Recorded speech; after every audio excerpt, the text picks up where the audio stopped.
Hi welcome back again it's me Naushad. നമ്മൾ പുതിയ ഒരു വീഡിയോയിലേക്ക് എല്ലാവർക്കും സ്വാഗതം. ഫാസ് എന്താ ഇങ്ങനെ കയ്യൊക്കെ പൊത്തി നിൽക്കണ ഫാസ? എന്താ എനിക്ക് നാണണ്ടാ?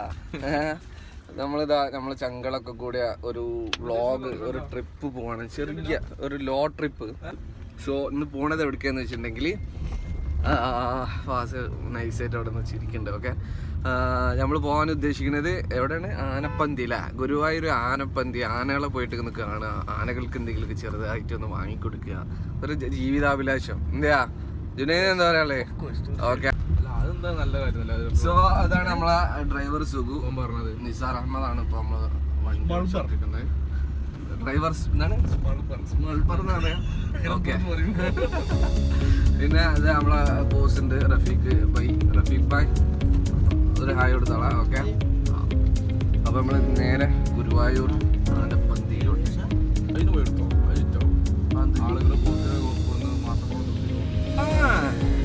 അപ്പൊ അതിന്റെ പേരും കൂടിയൊക്കെ ഇവിടെ തന്നെ ആ ദ്വീപില് അങ്ങനെ ദ്വീപ് കാക്കിന്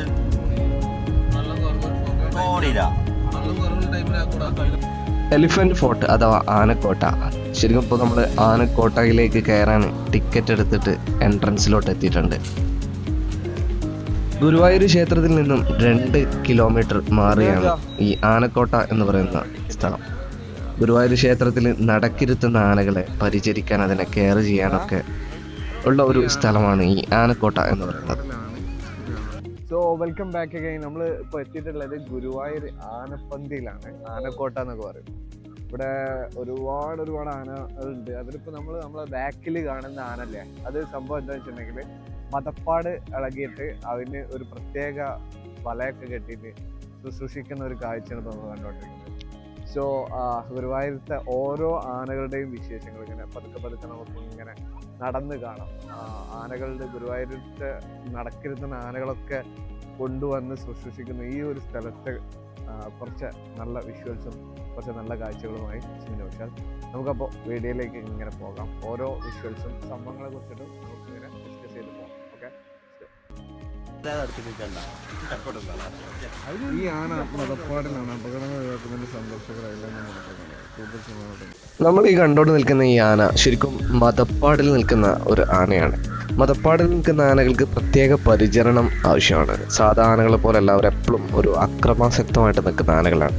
ശരിക്കും ഈ മതം എന്ന് പറഞ്ഞിട്ടുണ്ടെങ്കിൽ നമ്മുടെ ഈ ആഫ്രിക്കൻ ആനകളിലും ഏഷ്യൻ ആനകളിലും കൊമ്പനുകളിൽ മാത്രം കണ്ടുവരുന്ന ഒരു ശാരീരിക പ്രക്രിയയാണ് ശരിക്കും ഈ മതം എന്ന് പറയുന്നത്. ഇംഗ്ലീഷിൽ അതിന് മസ്റ്റ് എന്ന് പറയാം.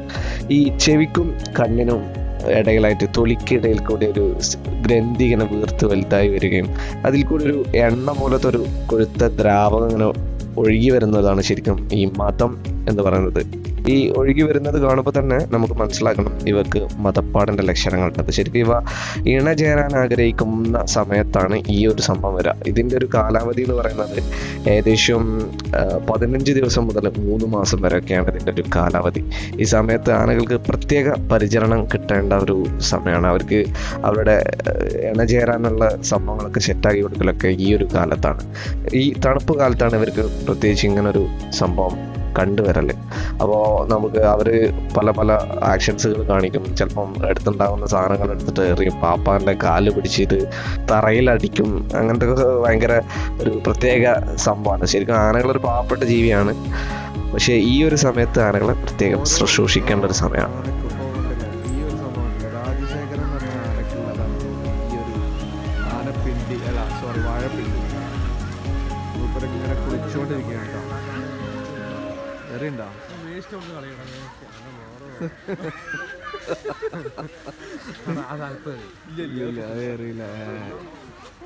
അതിങ്ങനെ സെറ്റാക്കാണ്, അങ്ങനെ സെറ്റാക്കാണ്.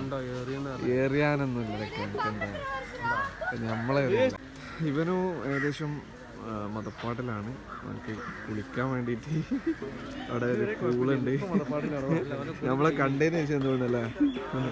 സോ നമ്മളെ ബാക്കിൽ ഇപ്പോൾ വളരെ ശാന്തനായിട്ട് നിൽക്കണം. പേരൊന്നും അറിയില്ല കേട്ടോ ഇവരൊക്കെ. ശരിക്കും ഇവരെ പേരൊക്കെ കൂടെ ഇവിടെ കൊടുക്കണം അതിനല്ലേ. വളരെ കൂളായിട്ട് പനമ്പട്ട് നിന്ന 2-3 ആനകളുണ്ട് നമ്മളെ ബാക്കിൽ. ഫുൾ ആനകളാണ്. ആനപ്പന്തിയിൽ എന്താ പിന്നെ ആനകളല്ലാതെ വേറെ പരിപാടി ഒന്നും ഉണ്ടാവില്ലല്ലോ. അപ്പോൾ ഓരോ ആനകളും കണ്ടില്ലേ, വളരെ കൂളായിട്ട് തലയാട്ടി അങ്ങോട്ട് വാന്ന് വിളിക്കണ രീതിയിലാണ് മൂപ്പരോടെ നിൽക്കുന്നത്. ഇത് പെണ്ണാനാണ്, പിടിയാനാണ് അല്ല, പിടിയാനാണ്. മറ്റൊരു പിടിയാനകൾക്കൊക്കെ പേരുണ്ടാവില്ലടാ.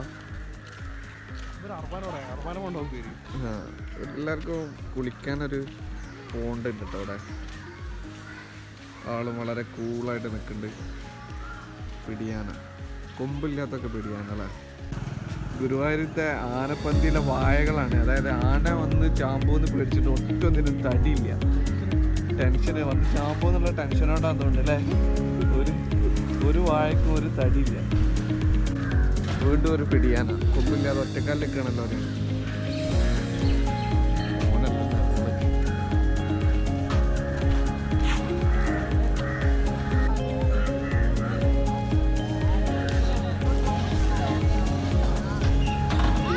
നിലവിൽ കരയിൽ ജീവിക്കുന്ന ഏറ്റവും വലിയ ജീവി ഏതാണെന്ന് ചോദിച്ചിട്ടുണ്ട്. ഉത്തരം നിസ്സംശയം പറയാം, ആന എന്നൊക്കെ പറയാം. ഒരു ആനയുടെ ഏകദേശം ഒരു ഹൈറ്റ് എന്ന് പറയുമ്പോൾ ഒരു 3.5 മീറ്റർ വരെ നീളം ഉണ്ടാവും. അതിൻ്റെ ശരിക്കും ഒരു ശരാശരി ഭാരം എന്നൊക്കെ പറയുമ്പോൾ ഏകദേശം 4000 കിലോ മുതൽ 5000 കിലോ ഒക്കെ വരെയാണ് ഒരു ഏകദേശം അത്യാവശ്യം നല്ല വലുപ്പമുള്ള ഒരു ആനയുടെയൊക്കെ ഭാരം എന്ന് പറയുന്നത്. നിലവിൽ കേരളത്തിൽ ആനയുടെ ശരീരപ്രകൃതിയിൽ ഒരു എല്ലാവരും ഇഷ്ടപ്പെടുന്ന ഒരു അവയവമാണ് തുമ്പിക്കൈ അല്ലേ. ഒരു തുമ്പിക്കൈയിൽ ഏകദേശം 14 ലിറ്റർ വരെ വെള്ളം കൊള്ളുമെന്നാണ് പറയുന്നത്. ഈ പരിപാടി കണ്ടോ, അതായത് ആനപ്പിണ്ടിയിൽ കയറി നിൽക്കുന്ന ഒരു പരിപാടിയാണ്. സംതിങ് എന്തോ ഒരു ആചാരമാണത്. ആനപ്പിണ്ടിയിൽ കയറി നിന്നാൽ എന്താണ് അതിൻ്റെ ഐതിഹ്യം എന്ന് ശരിക്കും എനിക്കറിയില്ല. നിങ്ങൾക്കറിയാവുന്നുണ്ടെങ്കിൽ താഴെ കമൻ്റായിട്ട് രേഖപ്പെടുത്തുക. ആന വാൽ മോതിരം ഉണ്ടാക്കി കയ്യിലിട്ട ധൈര്യം വരും എന്നൊക്കെ പറയും. പക്ഷേ ഈ ഒരു പ്രോസസ്സിങ് എന്താണെന്ന് അറിയില്ല കേട്ടോ. ഓക്കെ, ആനയൊക്കെ നന്നായിട്ട് കുളിപ്പിച്ചുകൊണ്ടിരിക്കുന്ന ഒരു സീനാണ് ഇപ്പോൾ നമ്മൾ കണ്ടുകൊണ്ടിരിക്കുന്നത്.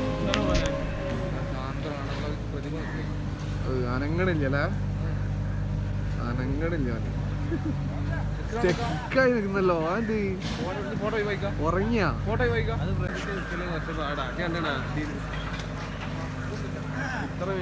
പ്പെടുന്ന ആളാണ് ഒറ്റക്കൊമ്പ്. ഇവർക്ക് ഒറ്റ കൊമ്പാണുള്ളത്. ഒറ്റ കൊമ്പ് ഇവിടെ കൊഴിഞ്ഞു പോയതാ. തലയെടുപ്പൂടെ നിൽക്കുന്ന ഒറ്റക്കൊമ്പ്. പനമ്പട്ട അടിച്ച് കീറട്ടാണ്, അടിച്ച് മിന്നിക്കോ. പിന്നെ ഇതിൻ്റെയൊക്കെ ചെവിയുമ്മ ശ്രദ്ധിച്ചറിയാം, വലിയൊരു ഹോളുണ്ടാവും.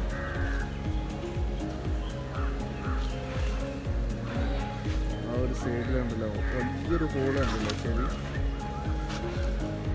ഈ ചെവിക്ക് ഇത്രയും വലിയ ഹോള് വരാൻ കാരണം ഇവർ തൂട്ടിട്ട് വലിച്ചിട്ടാണ്, അതോ പ്രായം കൂടിയിട്ടാണ്? അറിയുന്നവർ കമൻറ്റ് ചെയ്യാം കേട്ടോ. ശാന്തനായ മറ്റൊരാന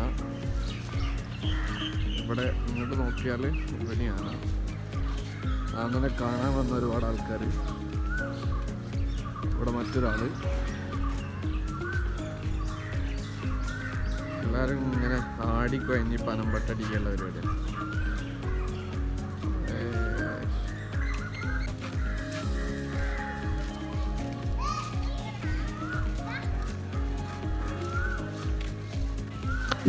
ഈ ഇങ്ങനെ നമ്മുടെ പട്ടാഭിഷേകം സിനിമയിൽ ജയറാമിൻ്റെ ആനയെ പോലെ തല കുലുക്കിക്കൊണ്ട് നിൽക്കുന്ന ഈ കൊമ്പനെ കണ്ടില്ലേ?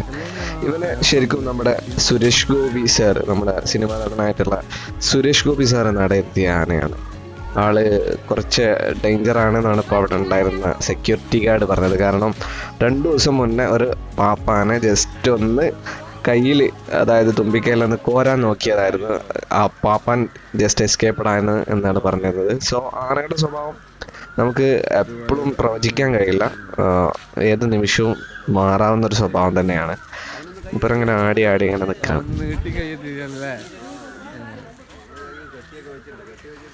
അത് കാര്യമില്ല, നീട്ടിയൊന്ന് പിടിച്ചാലേ.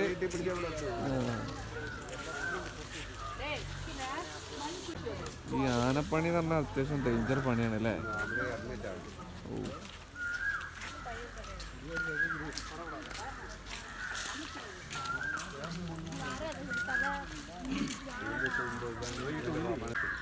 കഴിഞ്ഞ മാസം ഒരു പാപ്പനെ കൊന്നില്ലേ ഇവിടെ ചന്ദ്രശേഖരൻ? ന്യൂസിലൊന്നും കണ്ടില്ലേ? എല്ലാ ന്യൂസിലും TV-യിലും പേപ്പറിലൊക്കെ ഉണ്ടായിരുന്നില്ല ചന്ദ്രശേഖരൻ. സുരേഷ് ഗോപി നടക്കുകയാണ് കേട്ടോ. അത് നമ്മുടെ സിനിമാ നടൻ സുരേഷ് ഗോപി. അതുകൊണ്ട് ഈ പോണ ആളിതാ, ഈ പോണ ആള് 9 ആൾക്കാരെ കൊന്നാനാണ്, 9 പാപ്പന്മാരെ കൊന്നാനാണ്. ഇപ്പോൾ ശാന്തനാണ്.